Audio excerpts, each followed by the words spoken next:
अस्सलाम वालेकुम। मेरे नाम जी आमदीन है। ते माई बाबा रह गए तो एक नूंह आई, वो खिदमत करती आई, वो दुनिया तो चली गई है, रब न प्यारी हो गई है। मस्जिद च जाइदा, कोई रोजे जोगी शायद लभ जाए, छड़ लिया, ना लभे तराबियां फाड़ फोड़ के घर आ जाइदा। किसी के घर बैठे हैं, कोई अपने थां मकान भी नहीं, नज़र मेरी कोई नहीं। तो मैं ज़कात का भी हकदार होया बनया पाया। ते तुहाडी मैं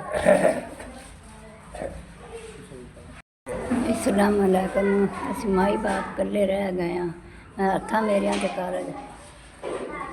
कागज पे है, कोई शह नहीं। असीं ज़कात दे भी हकदार हाँ। मेरे पुत्रा माई बाप रह गए हैं।